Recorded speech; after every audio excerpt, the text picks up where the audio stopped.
So before I go to bed, because I have to wake up very early tomorrow to go to work, let's do a quick news of the week kind of video. It's a bit of a late edition of news of the week because I was supposed to do it yesterday, and since I was at the Quakes game and I got back right around the same time I'm doing this video right now, that's why I decided to push it to Thursday. But the biggest news of this week has to be the health of Joseph Martinez, and I kind of mentioned it back on Tuesday in the preview where I talked about there was rumor that he is going to be out for several weeks after suffering that leg injury, and that there is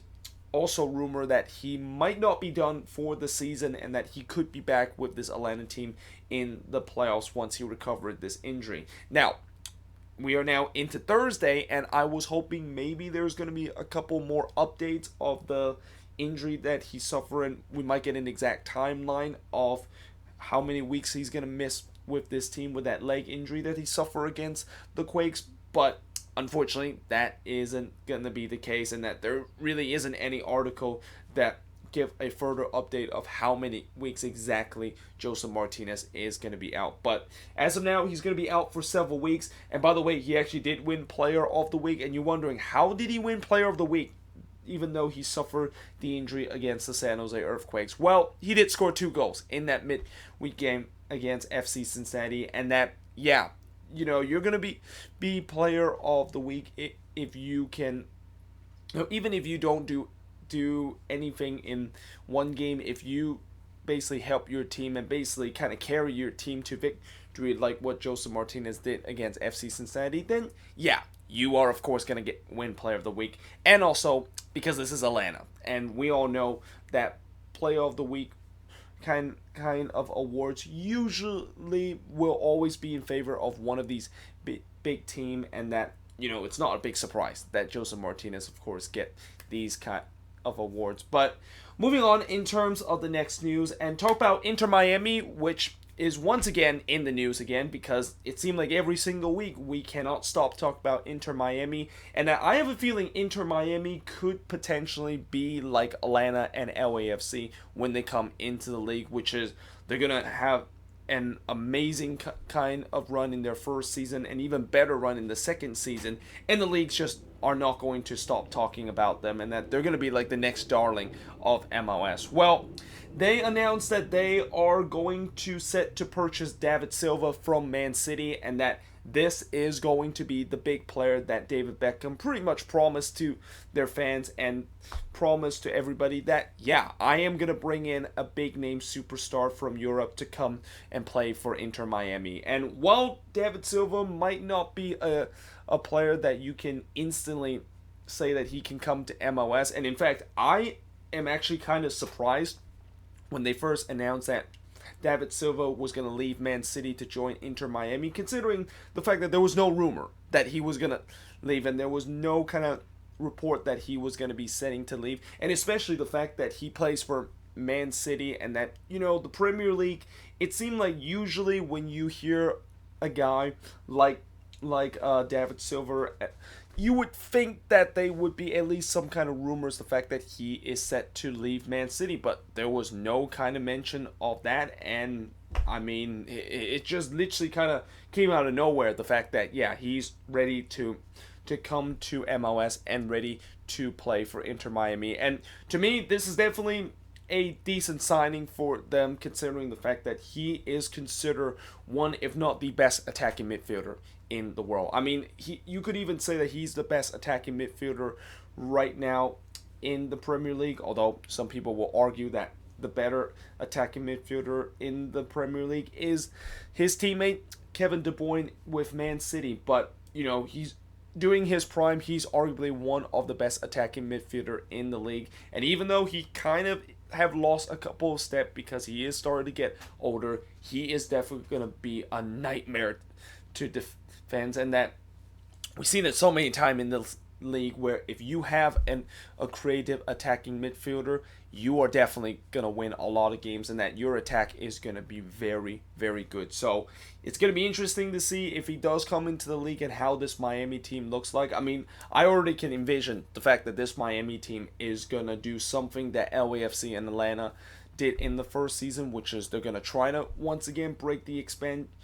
team record of scoring the most point in their first ever season. And also, just to tell you how they are kind of starting to look like Atlanta and LAFC, well, they have decided that they are going to look to trying to get their manager from a former Real Madrid manager, Santiago Valeri, and that this is basically a carbon copy kind of formula of Atlanta United, where you know how Atlanta United, when they decided to bring Tata Martino, and you know he of course used to coach Barcelona and coach Argentina, and it's a very high profile kind of manager. Well, Inter Miami is basically doing the same thing, and except with Atlanta decided to get a guy that used to manage Barcelona. Inter Miami basically are looking at the guy that is the main rival of Barcelona, which is Real Madrid, and that, yeah, I mean, this, you know, again, I'm very excited to see what Inter Miami brings to the table, and that if both of these rumors are true, and that if they're going to get Santiago Valeri as their manager, and also going to get David Silva, and also going to definitely build up a team that is going to be good enough to compete in their first season in MLS, this team can definitely be a team that, you know, could really set even higher standards than what Atlanta and LAFC set in their first ever season. There is a report suggests that the Chicago Fire will not get Mexican international Gallardo. So there was actually a lot of reports earlier last week saying that the Chicago Fire is set to try to get Mexican international Gallardo, and that there's even a big rumor the fact that he is going to join MLS in 2020, and that the Chicago Fire is actually the only one that is going to try to approach him. And the reason why I highlight them, the one to approach him, is because they have his discovery rights, and that they of course get the first dibs in terms of trying to sign him. But now it seems like that is not going to be the case, because today they announced that there is a report that Real Betis, which is the team that Gallardo is currently in, is going to try to extend him with a 2-year contract, and that he is not going to be joining MLS. And, you know, I know for the Fire, they definitely want to get a guy that is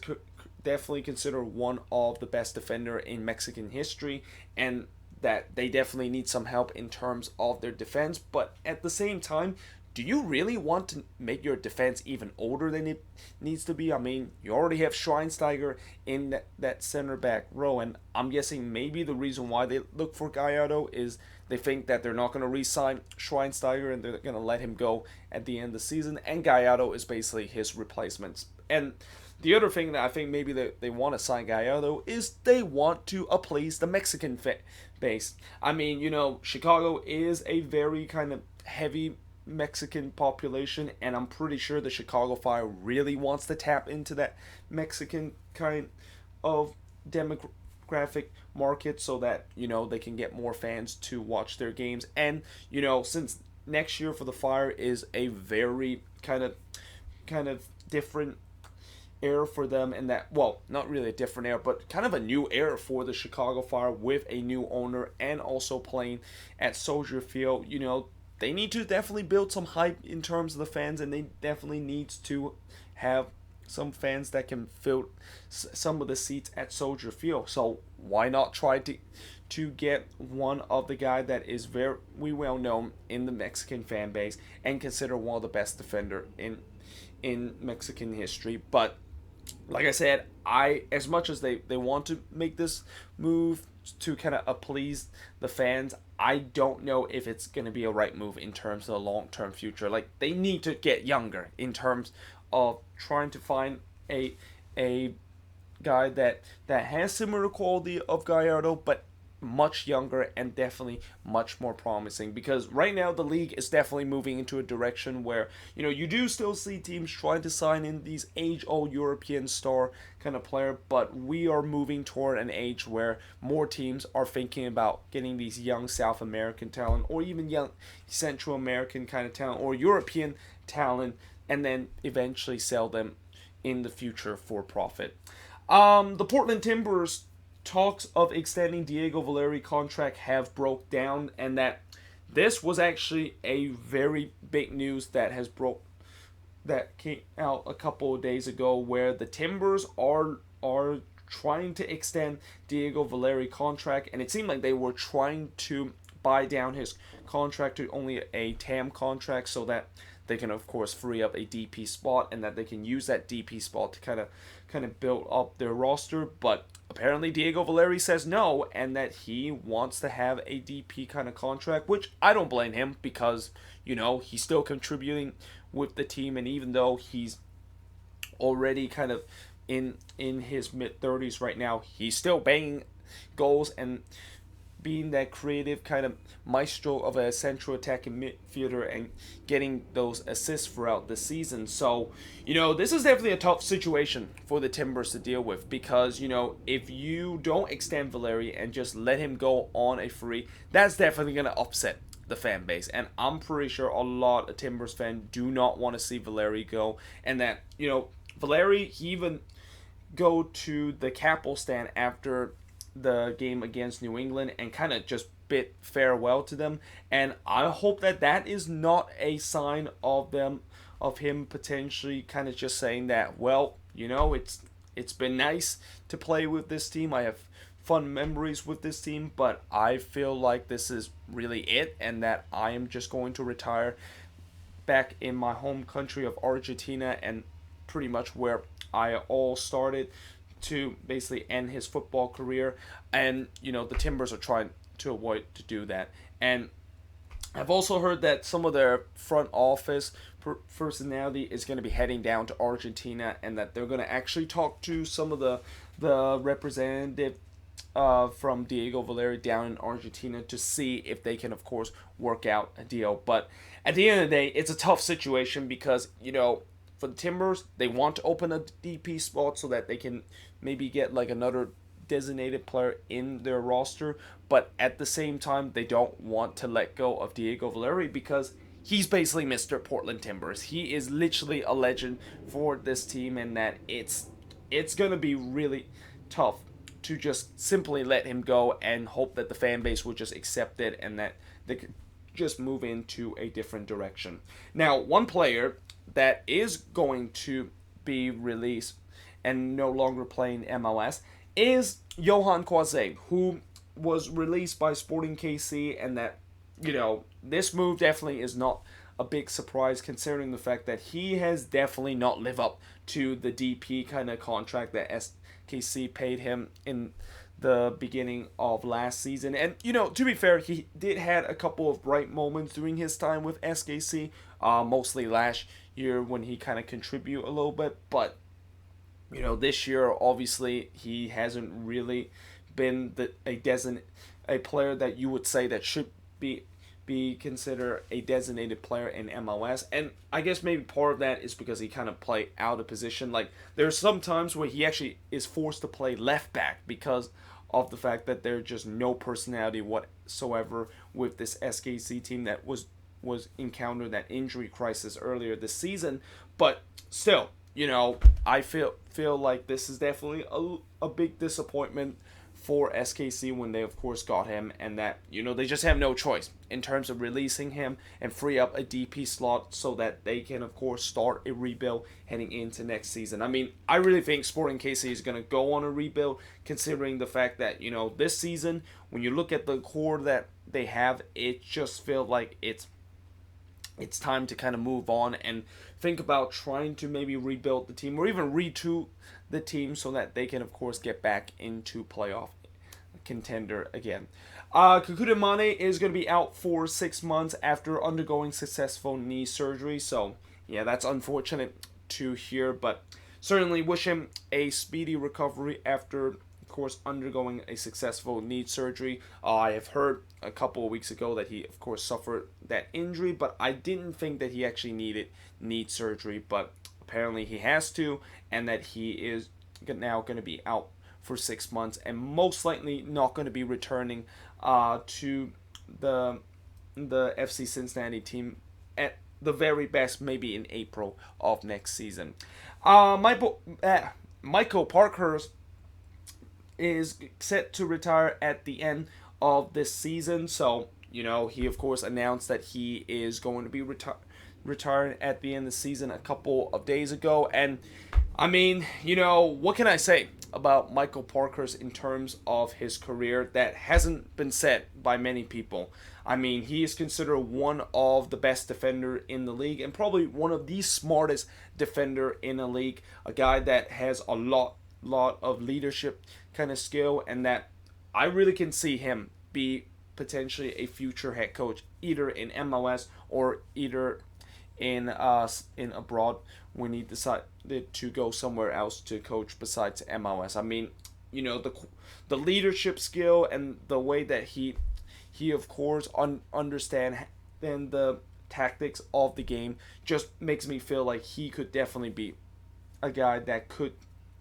be a manager someday, and that I won't be surprised that in a couple of years that we're going to see Michael Parkhurst as a manager of either one of these teams in MLS, or if he's going to decide to go abroad to manage a team. Most likely I think that he's going to manage an MLS team, because most of these players that consider some of the best player in MLS and after their career, they usually try to go into coaching, and that they're trying to get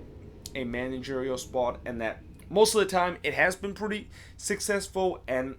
because of that, I think maybe Michael Parkhurst, knowing his pedigree and knowing that he is just such a leader on the pitch and know exactly how to manage a team, I won't be surprised if he's going to be the manager of an MLS team in these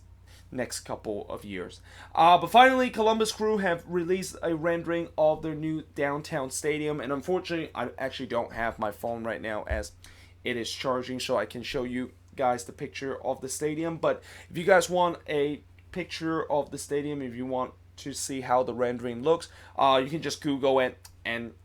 search the Columbus Crew downtown stadium, or you can just go to the league website and they should have a report showing this new stadium that Columbus, of course, is building. And as I think I mentioned last week, they are going to set for the groundbreaking very soon. I think it's October 10th that they're going to set the groundbreaking, and it's definitely great to see one of the oldest, or I should say the first ever franchise in MLS and the first team to ever get a soccer specific stadium in the United States is now going to get a brand new stadium. And a team that looked like they were going to be doomed last year to move to somewhere else has been saved this season, and now they are moving forward of getting a brand new stadium and hope to have a new era in terms of this team. But either way, guys, hope you guys enjoy this video. If you do, make sure you guys leave a like, smash that subscribe button, and yeah, I of course will see you guys next time.